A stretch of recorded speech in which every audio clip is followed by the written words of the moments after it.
I'm Ethan Bass interviewing Mr. Doug Greeno at his home at Weiner, Arkansas. Today is January 10th, 2008. Um, what kinds of things does your mom usually buy? Oh, Mom, she liked bright things. She liked, she was a, my mother was a uh, my mother was a beautiful lady. When she was young, she was, I don't know, she held her age real good, and even when if we used to go somewhere or something, if we went anywhere, a lot of times they always thought our mother was our sister. And Donald, and Mom, of course, she really got a kick out of that. She held, but she liked nice things. We, and Dad also, and my dad, he always bought her. He may not have had the money, but he'd buy her the very best. You know. Talking about my mom, my dad, like I say, whether he could afford it or not, he always, uh, like, if we went to a furniture store or something like that, Dad, he might be making $30 a week, but he'd buy the best. He was, and of course, Mama, oh, you spent too much money, and she'd gripe about it and everything. But if there was a fashionable coat or dress or something like that, he'd buy it. Now, she wouldn't buy it, because my mother she was pretty close with money, and she could, she was good on managing money, but she liked pretty things. She liked red, and a lot of, she liked bright colors and stuff, and she always, even when she was older, when she went out somewhere, she always dressed real nice. And as I said, she always had nice clothes. It was always stuff that was fashionable. She was pretty fashion conscious. My dad was more so. I mean, he'd always get her real nice things. And of course, boy, she'd gripe about it. Just like on the furniture. My dad, as I said, we moved a lot. We lived in a lot of farmhouses. I mean, they'd be rough. I mean, they'd be tough. Like back then, farmhouses on the walls, they papered them, and we usually, when we moved in a place, we'd rework it and everything. My grandmother, she was real particular. My dad's mother, and she was, man, we'd get out on those houses and everything. They were just board floors. We'd go over them like with laundry soap, and and the walls and everything, and then redo the walls, new paper and all of that stuff. And then Dad, we tore up a lot of furniture moving. I mean, if you move a lot, you'll tear up a lot of stuff. As a general rule, especially the way what we moved in and stuff. But Dad, he'd go, like, if something came out, like a new refrigerator. I remember we had the first two-door refrigerator in the country. He went and bought a Philco refrigerator. It had like gold-plated trim on it and all. I mean, we were out there in a place, where you couldn't even get to hardly. Had to go in with a tractor, But if they did have electricity, well, he'd have all the furniture and stuff was like, it was immaculate. And of course, I always put down rug and stuff. Well, Mama, she'd gripe about it, and she's, oh, we'll never get it paid for, we'll never be, they'd go through all of this deal. But Seemed like we always managed to, and it was, she liked it. I mean, so she liked it, like things, and she loved to go to town, and she called it just look around. You know, she loved to go. Uh, uh, it was just a way of life, as I said. Other than Weiner here, and of course Waldenburg on Saturdays, people would go. The big crowds was like over at Harrisburg, and even people from Weiner on Saturday afternoons, Saturday nights, they'd go to Harrisburg. Of course, they had a movie over there, and us kids we'd go to the movie. And then we lived out on the farm out from Weiner over here on the Greer farm there. And Dad, he was farming over there. He'd cleared some ground up, and with my uncles, we go out to Harrisburg, and my uncle had a brand new Chevrolet Bob truck, and it had a bed on it and had the tailgate out of it.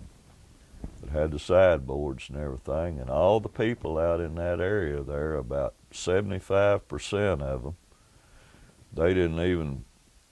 they had horses and stuff.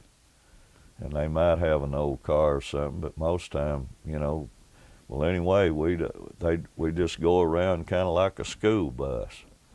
Had a ladder, and everybody'd get, I mean, old people and all, and get in that Bob truck. It would be a whole load of people. We'd go out to Harrisburg, park it in there behind Main Street. You know, they had places where they parked their trucks and their teams. A lot of people had teams and horses. This was in the late 40s, and middle 40s and late 40s. And like I'd been about 9, you know, 8, 9, 10 years old.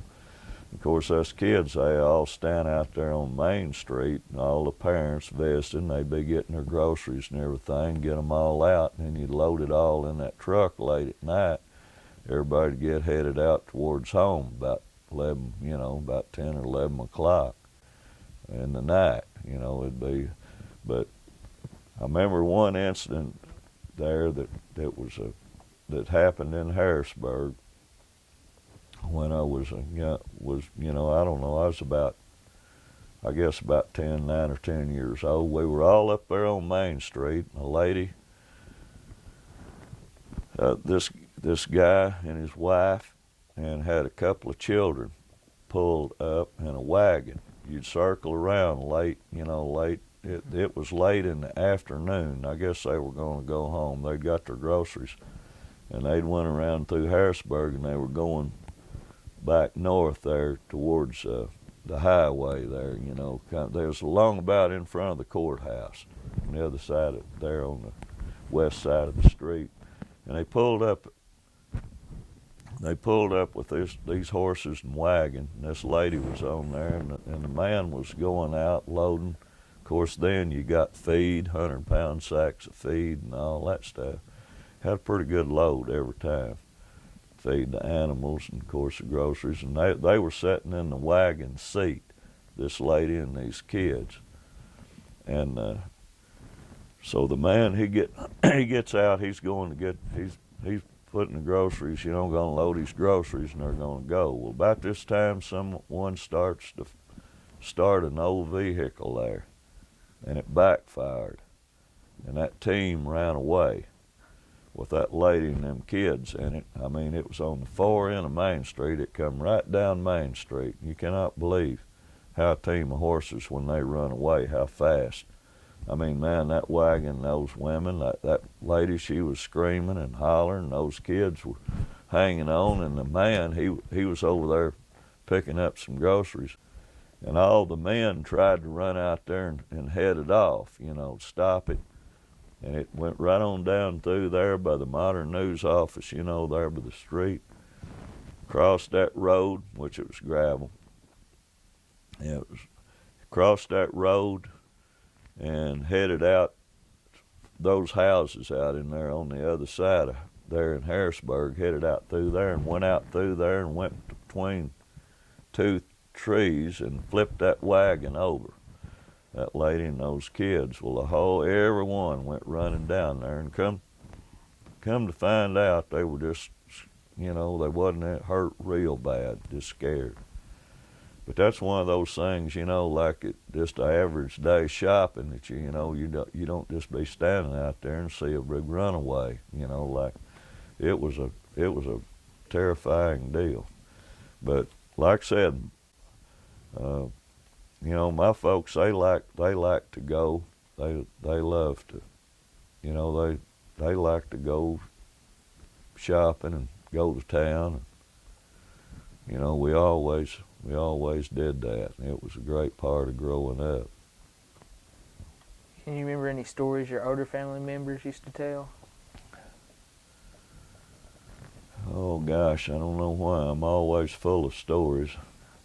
Seems like now I can't remember nothing. But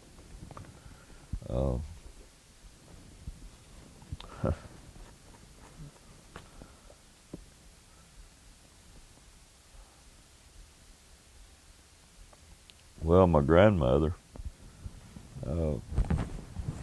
when used to tell a story, my dad's mother, and that was when one of her oldest sons had just been born.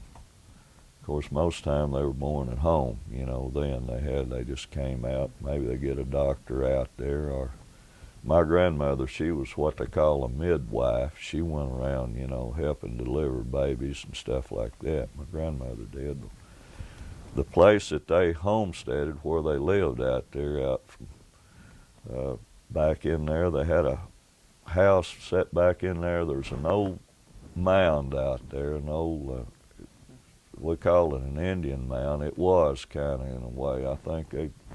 I never did find any arrowheads out there, but they said it was an Indian mound early long ago. My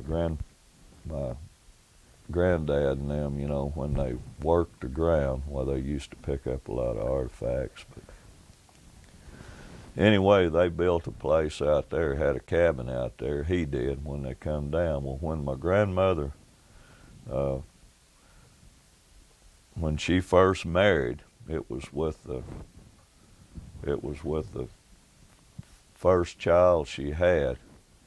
The first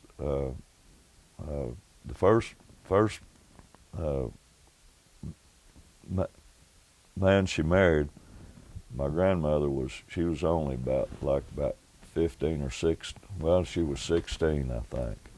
And when they come down here, you know, they came down the wagons working timber and all that. Well, anyway, she married this young man,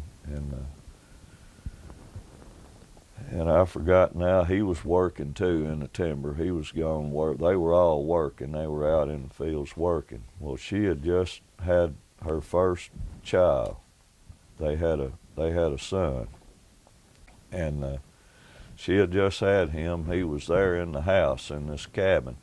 Well, back then there were a lot of animals, you know, big animals out there and stuff, and a panther, cougar, we'd know it as. There were a lot of them there around here then, and she was there, and they had some dogs there, like some hound dogs, was out there on the porch.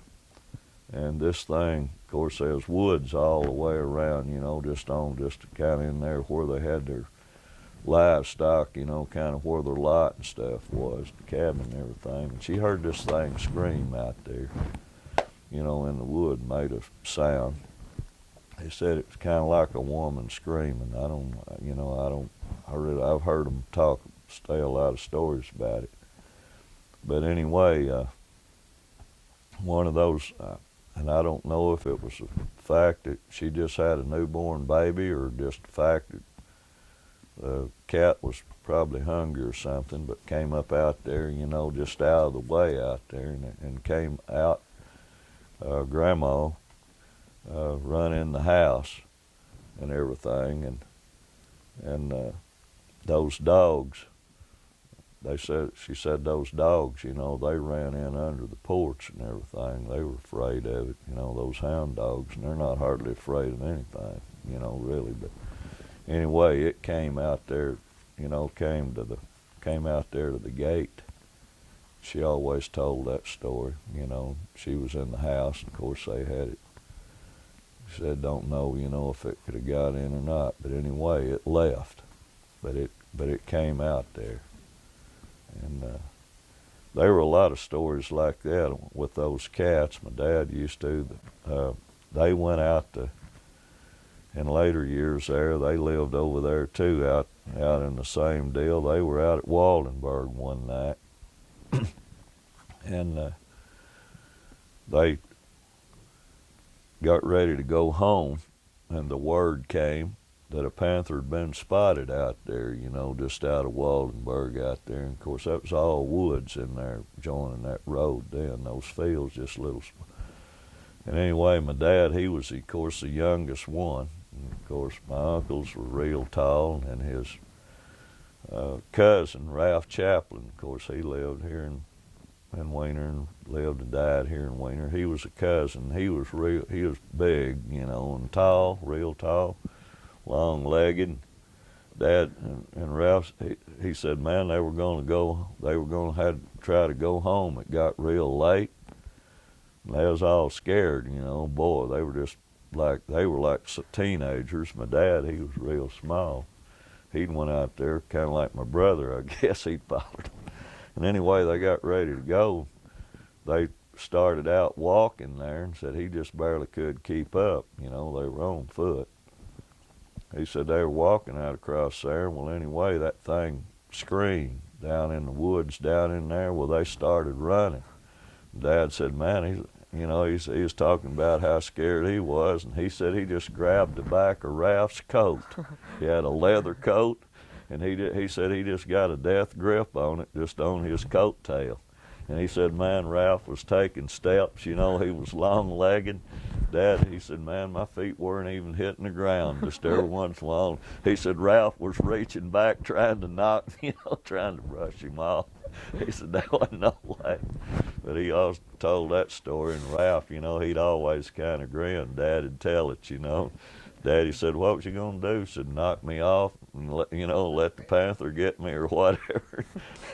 Oh, Ralph, he said, oh, every man for himself. It was just funny, you know. They were all cousins. I always got a kick out of them, you know. They'd all get together and visit. And, you know, they had some funny stories. They had some real good ones. I can't offhand. They could tell some. They were my dad and his brothers.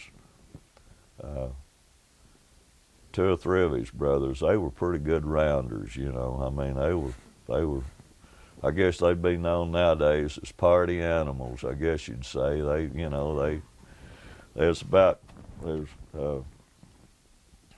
3 of them, you know, my dad and my Uncle Homer and my Uncle Ollie.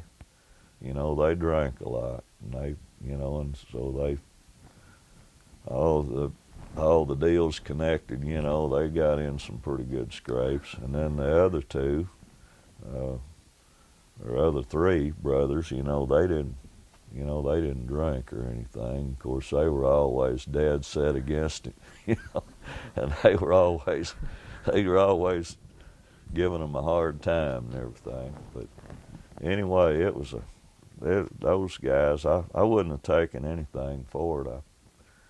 I fell back on it a lot in my life in later years, you know, being able to, when I got into the music and all of that, you know, and being able, because I'd been around the drinking and all my life, so it wasn't everyone wondered, you know, why I could go out and play those taverns and bars and all of that. Well, it just rolled off of me, you know. I never was a drinker.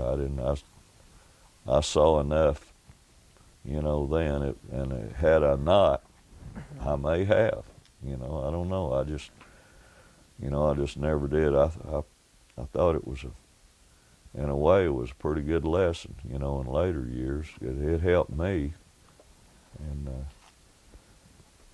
it was a good experience with them. Since he's talking about the music, I want you to get on that music right now. We got a bunch of music questions. Yeah, I'm doing too much No, talking, you're y'all. doing He's got fine. You're he's doing got all. fine. Sure, to goodness there.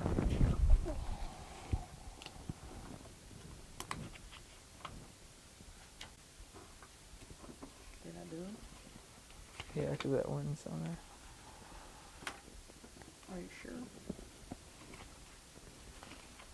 Yeah. Do this and then we'll go back. I want to get on since he's on that. Start right there. Get on the music one. We've done this one. We've done that one.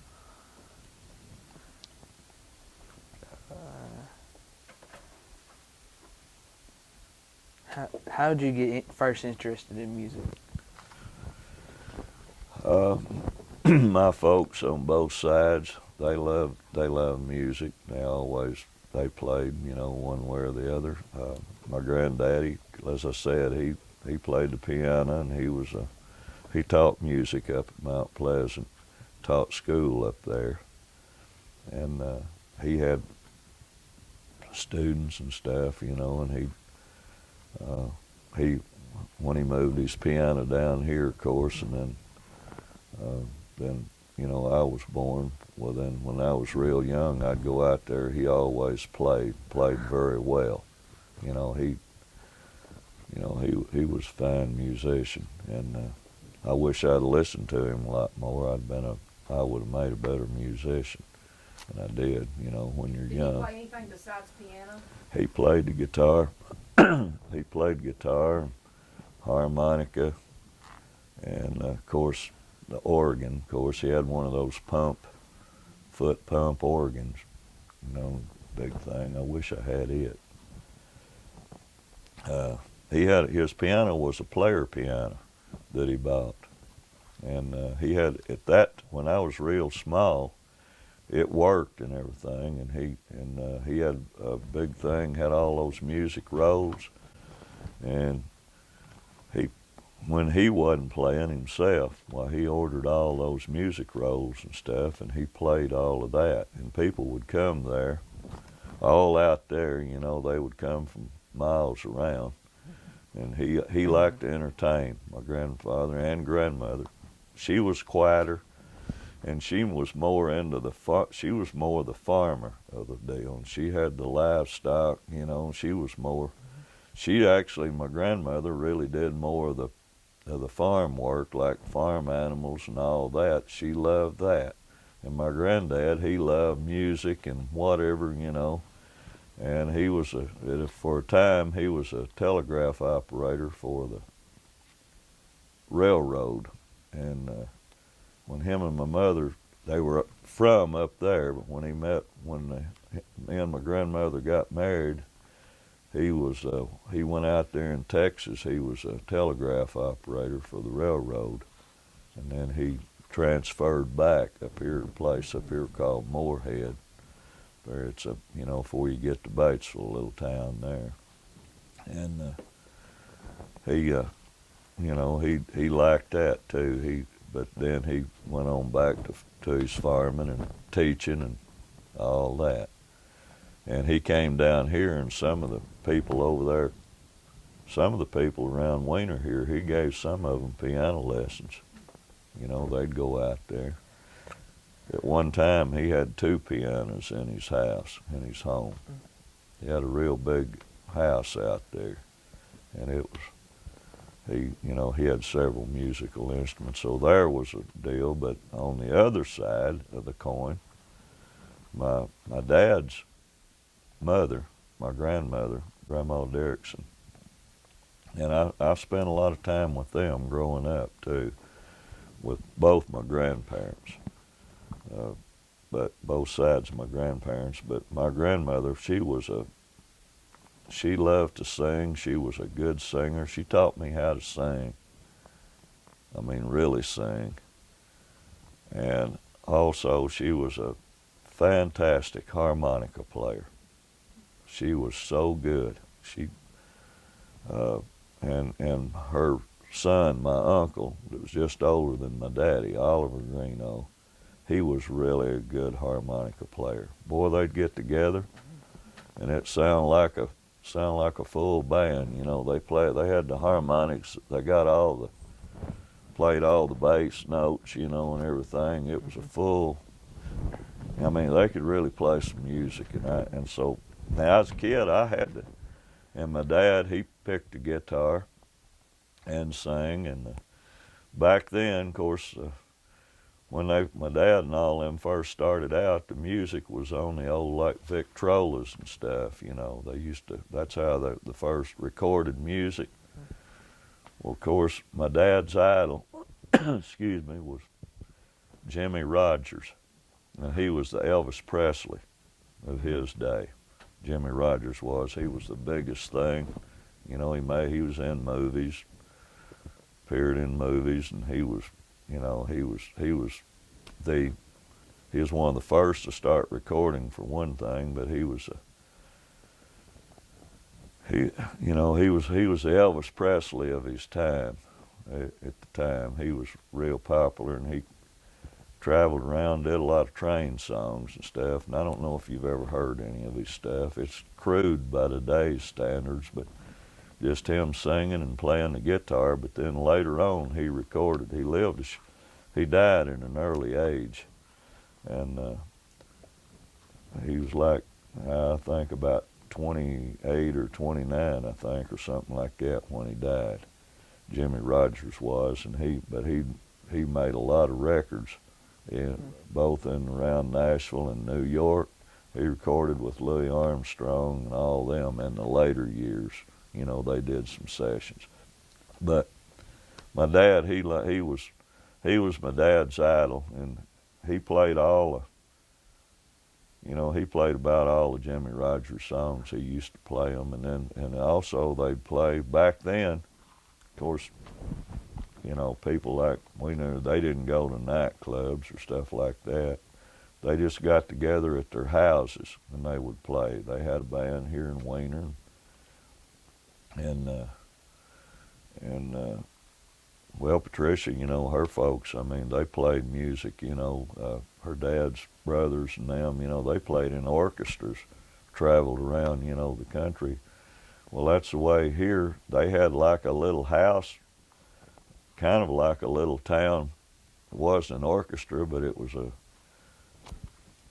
band, but it was a good band. Around Weiner here, that's what some of these, like Rayburn Road out here, you know, fiddle player, he played the violin. His name was Monty Rayburn.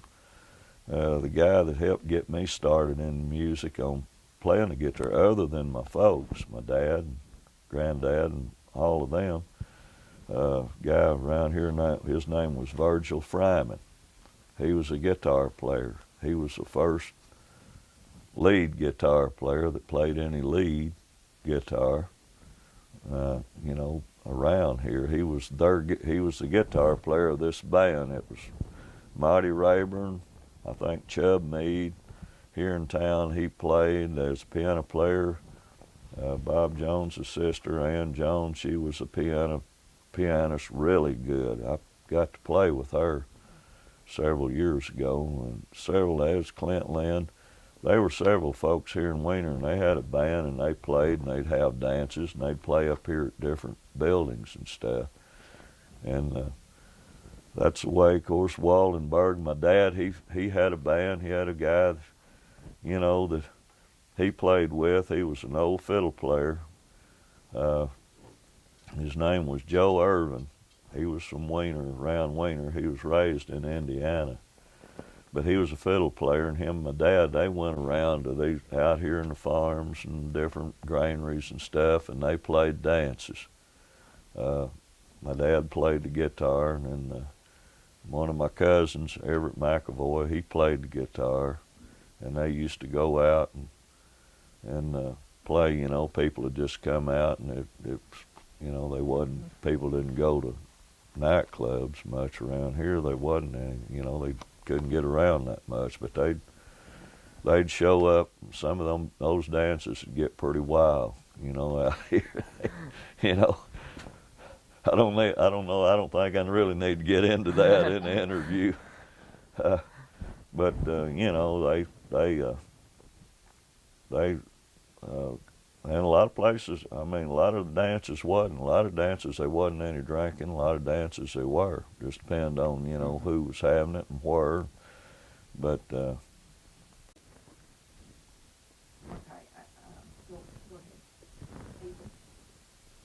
go ahead. but all the folks, you know, all the musicians around here, they, you know, they, of course, as a kid coming up, all of us youngsters, you didn't really have a lot of stuff to do, like music-wise and stuff, so you just pretty well had to do it yourself, made your own.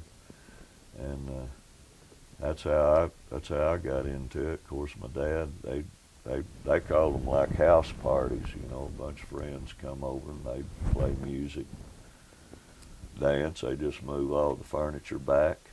That's the way most of the dances were, or they those granaries around here when they got the crops out or got the granaries empty. I know down at Waldenburg, like the Horse, they had a band down there, Paul Wolf and Grace, and you know, and a lot of those folks, they played, and of course the Downings, you know, they were just a lot of, you know, there were a lot of musicians around, good musicians too, but they were. I started out, of course, just a kid. My grandmother taught me. She's the one really responsible, and I never did really profess to be a good singer or a good musician. I'll say that up front. But I always loved it. I love it. I love music, and it was to me. After I grew on up, got to be an older teenager and stuff, I didn't like. I was not into hunting and fishing like I was early on. Like it, and seemed like music kind of took its place. It was more of a pastime, really, something I like to do. Sports, you know, I love playing baseball. I wish I could have went on, you know. I wish I had went on. I think I could have. I don't think I could. I don't think I could. I couldn't play pro ball, but I could have played. You know, I love baseball, and of course I like basketball. I wasn't as good at basketball. But anyhow, on the music, we just started.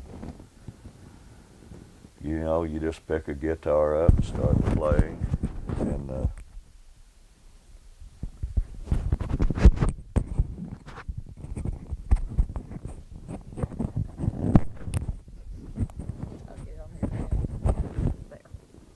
just pick a guitar up and start playing, you know, and just playing along with them. First thing you know, you just kind of fall into it, pick up a little bit as you go. But getting to work with some of them, my biggest thrill was when I really started getting into music. I was like, I mean, I'd played at the house parties and stuff like that ever since I was knee high. But my grandmother, when I was 3 years old, my dad's mother, she taught me a song. Of course, the war was going on. It was World War II was going on. There were several songs pertaining to the war.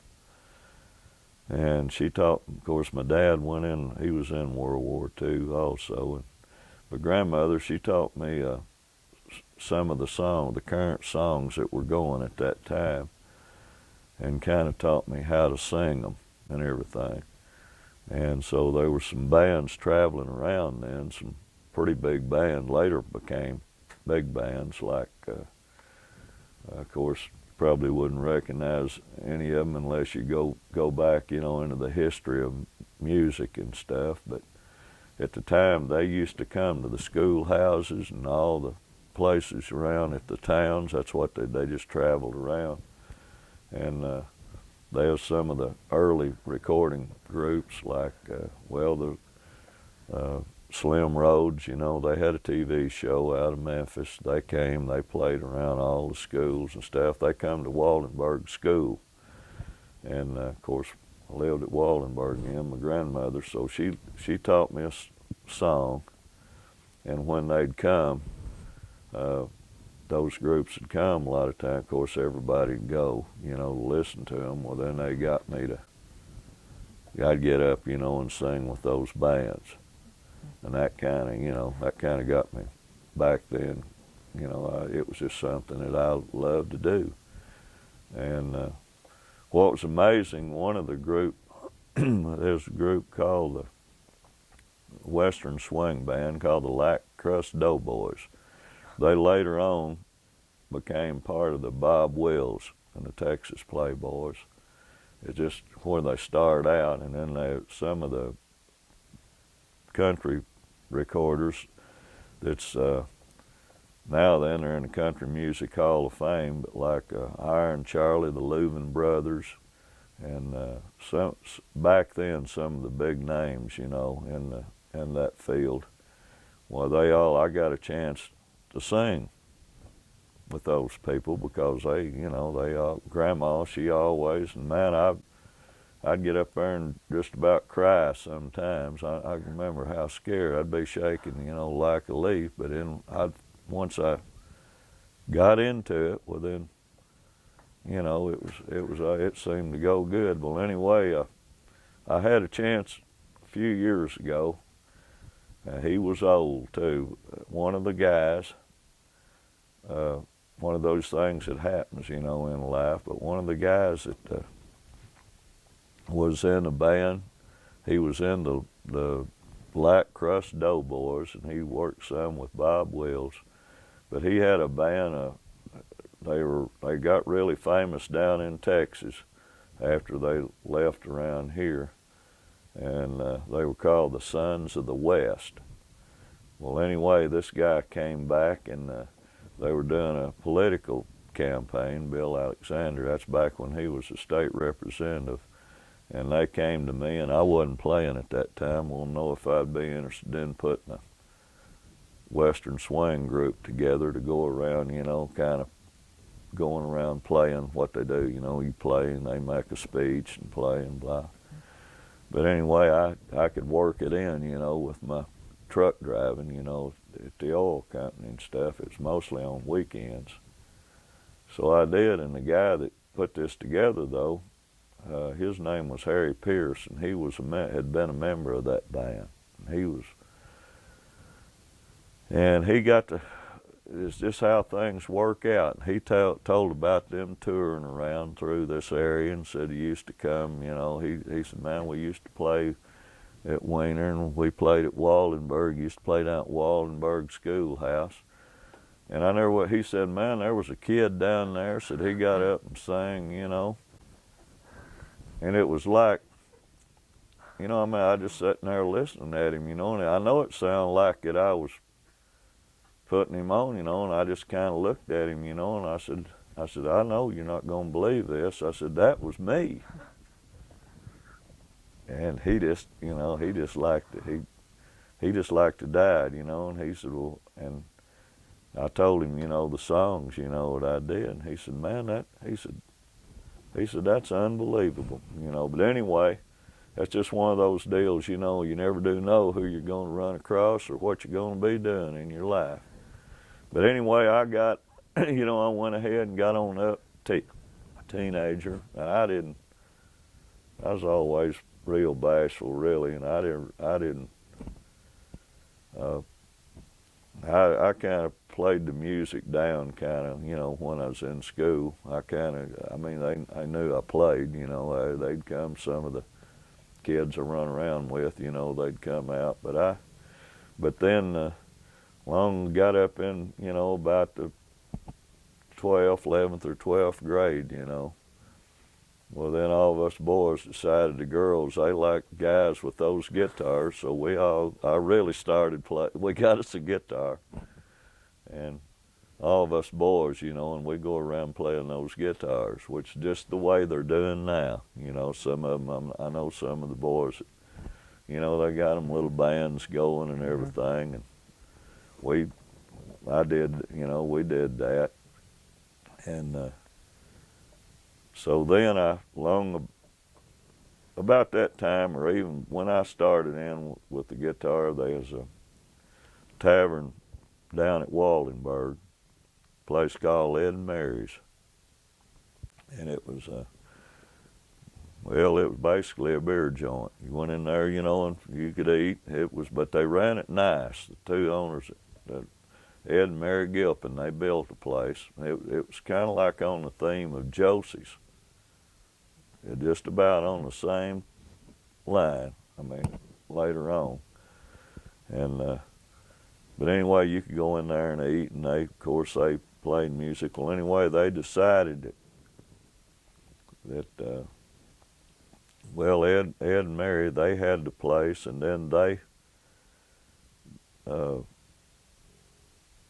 don't know if they sold it or rented it to the man that was later on would be my father-in-law, Pete Roberts, and him and Catherine, his wife, she was a warden here in town. Well, she was a real good cook. Well, they took it over, started managing it down there. Well, anyway, at this time, I was going occasionally, you know, with my first wife.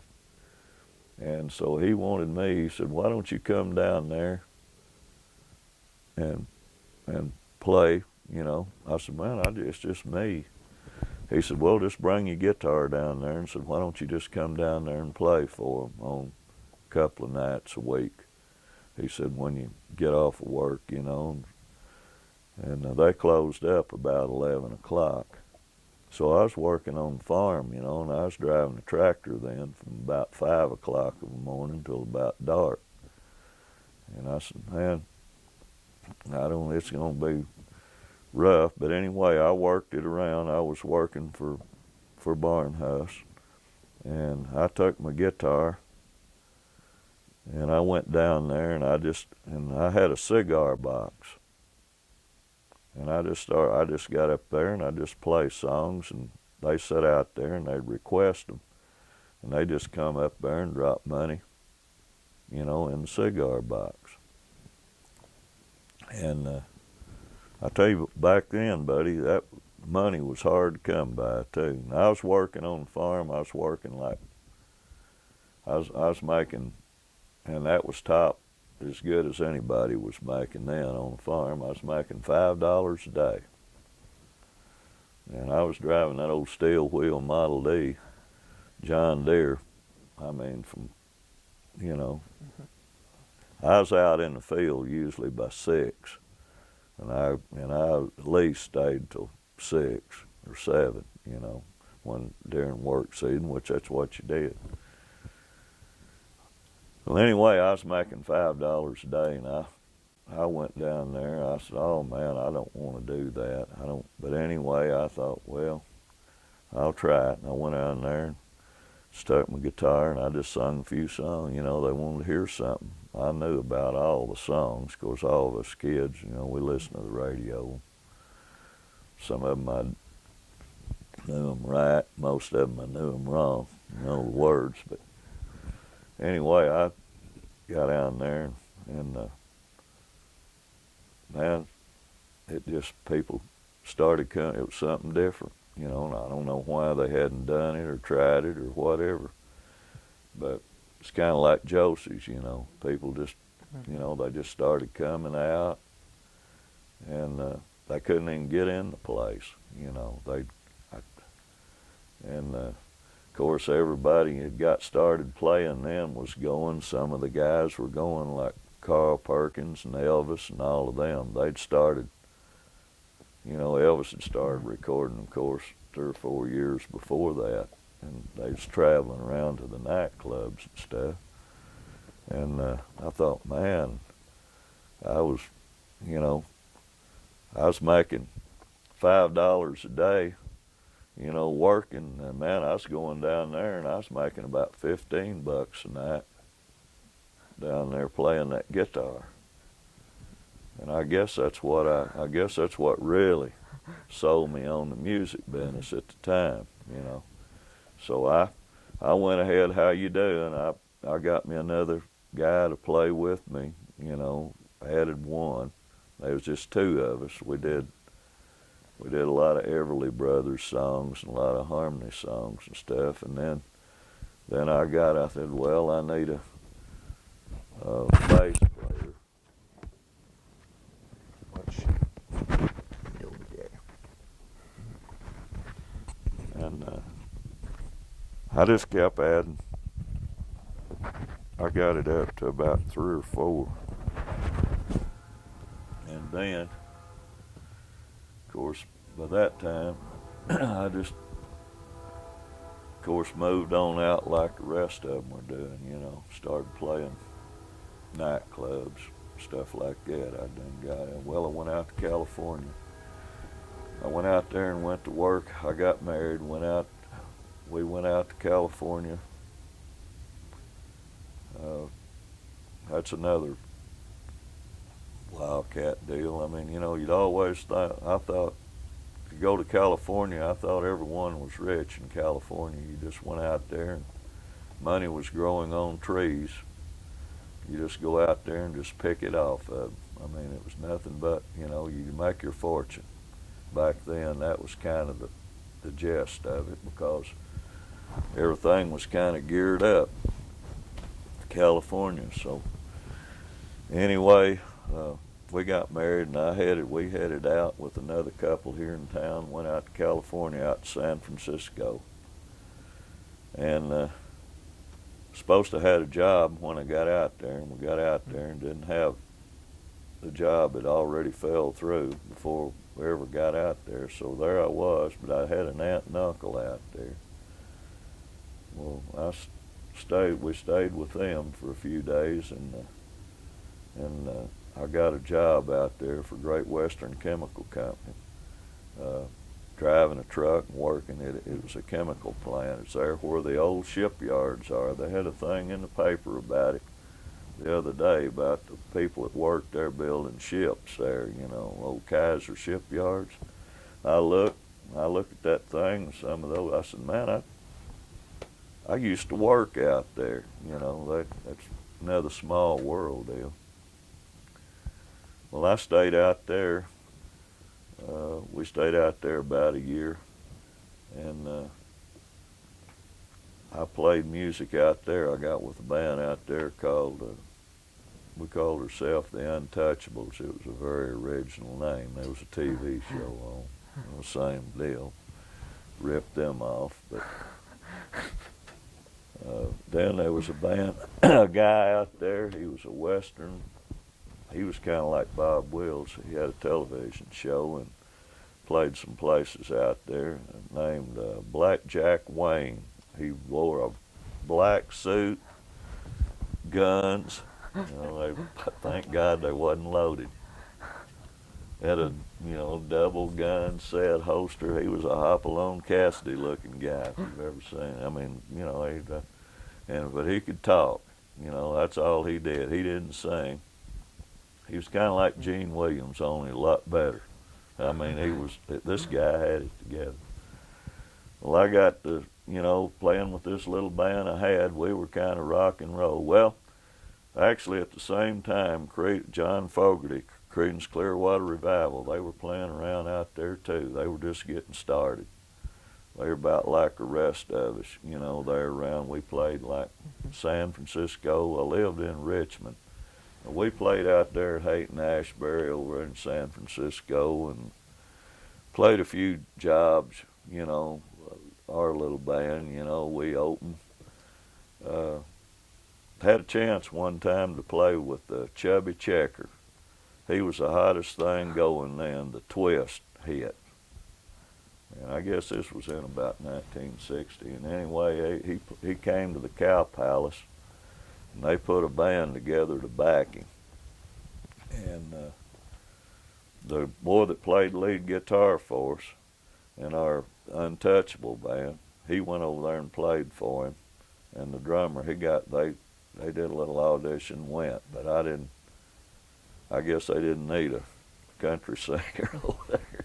Anyway, I didn't get to go, but that'd been my claim to fame if I'd been out there. But while I was out there, I did play for this guy. Just sang. I sung 2 or 3 songs. Of course, being from Arkansas and Oklahoma, probably talking the way I do and what all.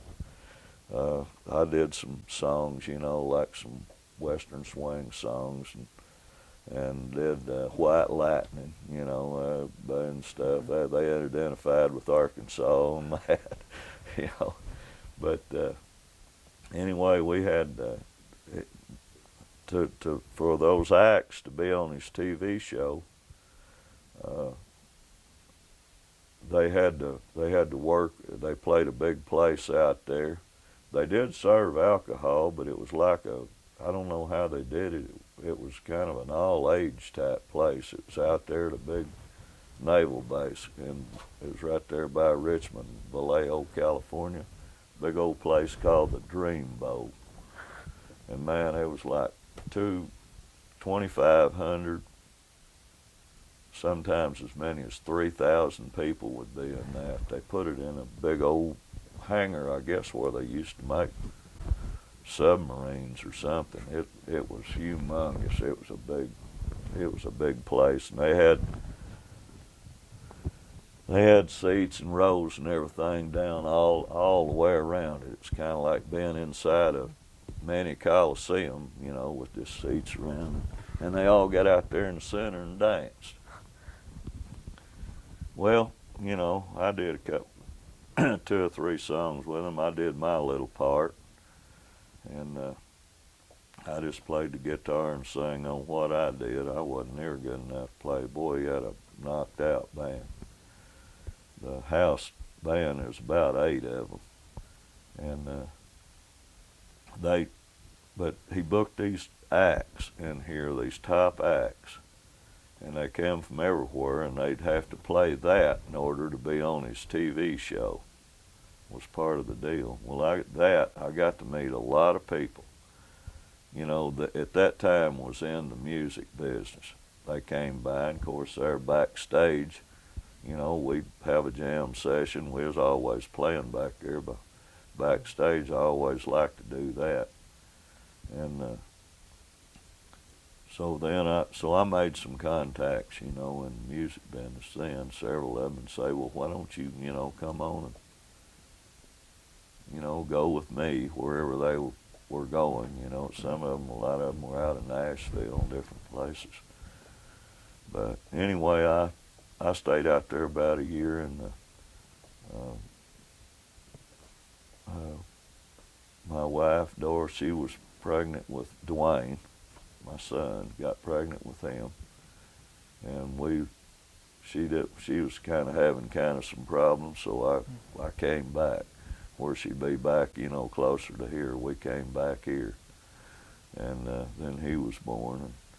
And I went to work then. I got a job up here for Malcolm Hogue up here, and that was the beginning of my. I started driving gas truck. He needed a driver and working, and I started, and I loved it. I loved working for him and them, and the way they. You know, the way they treated me and everything, really good to work for, good people. And I just, you know, I loved it because that way I could work there and play. You know, I could play around, you know, whatever I want to do. If I want to play a nightclub and then along about that time I playing, I formed a band here in Weiner called the Sun Rays, me and some of the guys here. And then I met up with Sonny Burgess, which I knew Sonny. I'd went out and danced to his music, you know, back in the early 50s. And I met him, and they asked me, one of his band members had to go in the service. And he went in the Army, and so they asked me if I would, and 2 of my band members had to go to the service. That was long about the time the Vietnam War was starting to get kicked off. And which I lost my band, he lost part of his band, so I joined him. And I played with him. I've been playing with him off and on ever since. We've had a working relationship. Of course, he's you know, it's been like brother relationship, or kind of like he's been like both a brother and kind of and a daddy to me in a way. I mean, he's not that much older. He's only about 10 years older than I am, but we were all pretty young then, and we played a club over there at Newport. Over there we played over there for about 4 years. We made records and played a lot of colleges, universities, you know, around ASU, University of Arkansas. Did a lot of fraternity type stuff, dances, Memphis State. I went on that. We had a real good show. We worked a real good show up. Of course, the Beatle era came on. We did all the Beatle stuff and dressed it and all of that. We were just besides recording, you know, on our own. And we had a couple of records that did pretty good. He had some pretty good records when Sun Records started out. He had a couple of pretty good regional hits when Elvis and all of them, you know, Elvis started it. And then Carl Perkins and Sonny and all of those guys came along, and then Jerry Lee and all of them. But Sonny, he had some records out also, and he had a lot of contacts, so we did a lot of shows in later years with them. Never did play with Elvis, but we did play shows with Carl Perkins, Jerry Lee Lewis. I don't know, I had some pictures. We had everybody. Never did get to tour any with Roy Orbison. I wish I had, you know, because he was, to me, I thought he was a great singer. Just really talented people, the musicians and everything, you know, and I learned a little bit. Not a lot, but I mean, I could hold my own, you know, playing. I started out, I played guitar, lead guitar in my group. Then I started playing bass, and I played bass. And I've played the bass guitar, you know, ever since. And that's just been a good, I call it a sideline. I say my real job is with Hogs, you know. I've been with them. I saw a lot of changes in the oil business, and a lot of people come and go. I see you got a tractor collection out here. How'd you start collecting them? Well, when I took some time off from Malcolm and them and the music and went on the road, you know, we worked out of Nashville and went up in Canada, all around the country, and traveled a lot with a lot of, I backed a lot of different people. You know, they just get us to back. Sonny, for a time, he took a job with selling fabrics and stuff, a real good job, and he traveled a lot, so he didn't play for several years. When he didn't, I took the band over. It was called Sonny Burgess and the Kings Four, and so I hired a guitar player and called it the Kings Five. We did, the same band, and we wanted to travel again, and we went and we did, and we did well at it. We made a good living, and of course, by that time I'd divorced before that even, and then I was divorced 2 or 3 years, and I met Wilma, and then she was divorced, and she liked music, and you know, that was a great, I mean, you know, that was the best thing that's ever happened to me. And of course, and the kids, we took them, you know, as much as we could. Then they started, you know, getting on up in school and everything. But anyway, when I came in, you know, touring, we played a long time. And then I said, well, the kids are getting up big enough, we're going to have to, you know, I'm going to have to make up, I'll either go on, you know, go overseas or whatever, the way everybody did and all that. And I said, I don't want to do that. You know, I want to just come back to Weena. That's kind of what she wanted to do where I was at. So I did. I came back and went back to driving a truck. And then my granddad, of course, he'd passed away, and we cleared that farm up out there, tore it up. And I thought, well, I mean, I'd come in and playing music, and Donald, he was selling farm equipment. And I said, man, why don't we farm a little bit? We'd always been raised on them and worked on them. And he didn't much want to do it. Of course, I talked him into it. Maybe I shouldn't have. but anyhow, he starting out, then by that time, everybody, all the tractors. This was in 1974. Well, everybody, it was pretty well established farming, and it was getting pretty. Took a lot of money, to get in it. And that's what I didn't have, or he didn't have, just working. So I started going around. Back then, they hadn't hauled all the old tractors and stuff off for scrap iron, and the tractors that I worked with, and he did when we was farming, was just out there in the junk pile. They just quit using them. They wouldn't give you anything for them to trade them in. They'd only offer you for a Model D John Deere or something. Well, Tommy and them, and all of them, Wofford's and them, they really didn't want them. They would ship them down to South America or something, but they'd give you about $50 for them or something, just to kind of pay the freight or something. They were just giving them away, to get rid of it. And the scrap iron wasn't any good, so there wasn't anyone. So I said, well, and of course my dad was always a good mechanic. He was still alive. And I still living. He wanted to farm some too. And I said, well, Dad, if you'll help me work on this stuff, I said, we'll pull some of these out of the weeds around here, gather up a few of them, and I said, and I'll get their old discs and stuff. I said, we started out, we just had 100 acres out there in New Grass, and it was stumping, it was terrible. And I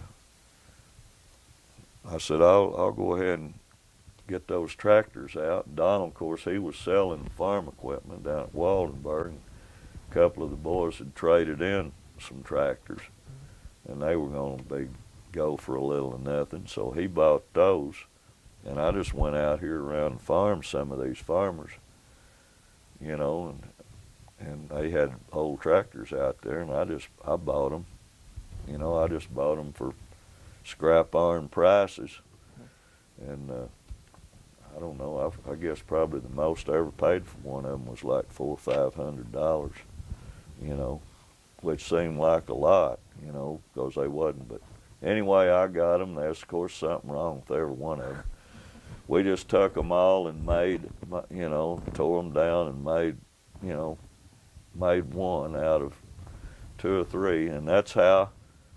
Then as we got to farming, we built up, and we rented more ground and all that. Well, naturally, we used them, the old ones. They're still out there. We used a couple of those. We had about 4 of them starting out, and we used those. And then we got like a 4020. Man, that was a big tractor to us. And we got it, and then I bought another bigger tractor, and he quit selling equipment, and he just went to farming full. Somebody had to be there full time. Well, I was driving.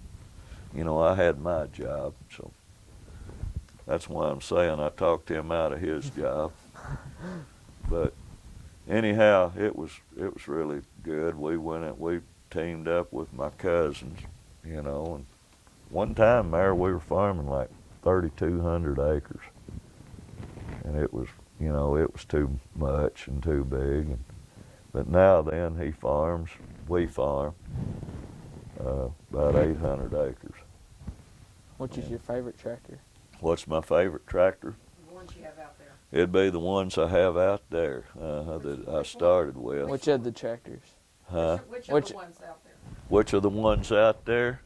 My favorite is the old Model D John Deere out there, the rusty hood and everything. It's got the dual wheels on it.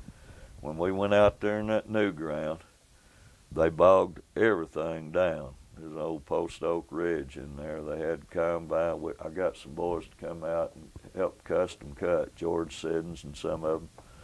They moved in there, and man, they were going to just cut it all. And you know, in a day, they moved in there. They spent a week out there, and they only cut one trailer load of rice. They'd been bogged down all week. And anyway, I went out there. They were all bogged down. We'd put it in with those tractors there and everything.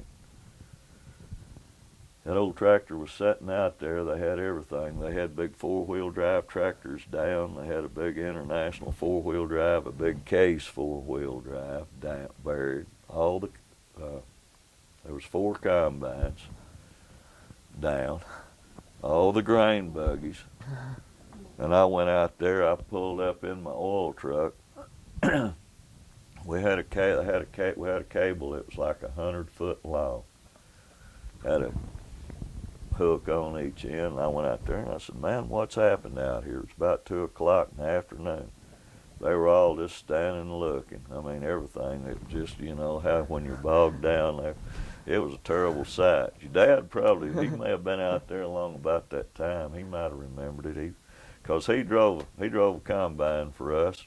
I don't know if he ever told you when he was just young. He wasn't much older than you were. We farmed Miss Raby's place out here, and he drove. Donald. You know, I went out there one day and Keith was driving. He was driving. There wasn't all that many beans to cut, but he was certainly. We had a John Deere combine. I guess that's probably the first combine he ever drove, I believe, because he was driving it. But anyway, get back. I said, "Man," he said, "I don't know what we're gonna do." And I said, "I know what we're gonna do," and I didn't have a clue it would work. But that one tractor's the only one we had was sitting up by the well, and it hadn't been started in about 2 months. I said, "I'm going to go down there with that Model D John Deere, and I'm going to pull you out." And they just died and cackled, you know, and boy, they were just, and I went over there and I started it. I didn't even know where to start. I parked my oil truck and I got on it. You know, they're pretty low geared anyway, and I made my way down there towards where they're at. Well, the first rig, they'd bogged 2 or 3 down. They hadn't even got out to the combines. And the biggest combine, old George Siddons had one of those big white combines. It was a big size. He bought from Robert Barnhoff. And George, he said, "Man, I just hardly ever had this combine down." Man, he was down. They said, "Well, what are you going to pull out?" And I said, "I'm going to pull you out first." And we go down there, and of course, the Guswick boys were down there, Mike and Joe Guswick, and all. They had a 815 International combine. They had it buried.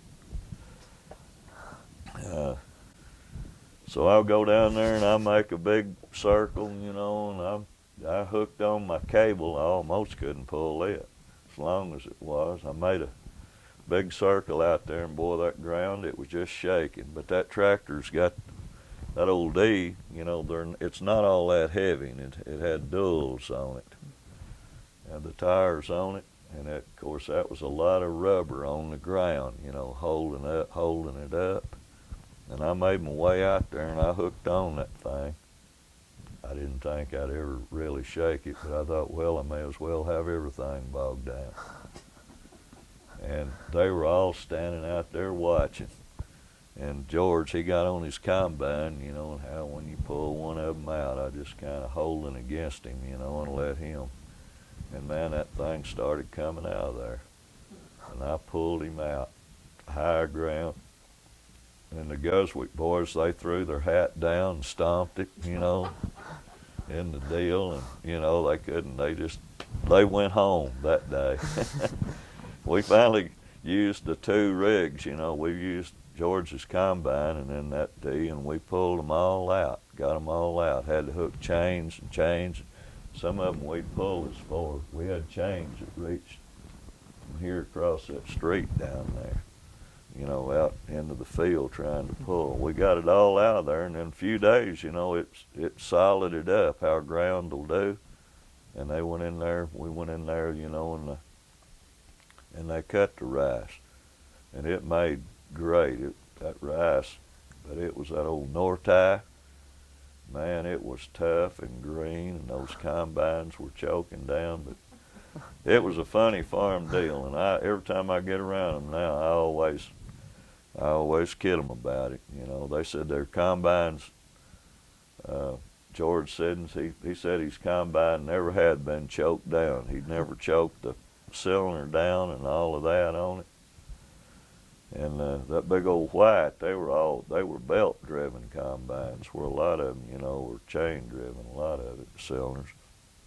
George, he started down through there in that green Nortie rice, and it was real tall, and it was kind of leaned over, and he ran down in there with that stuff. It was real heavy, and the smoke, he choked that thing down, and the smoke completely engulfed his combine. He was up. I mean, he couldn't hardly get his breath. All those belts and stuff, you know, were just, you know, But it was the old tractor that saved the day. It was.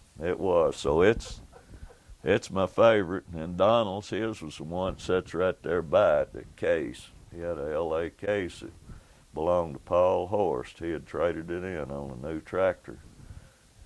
And Donald, he got it. So we first started actually with those 2. All right.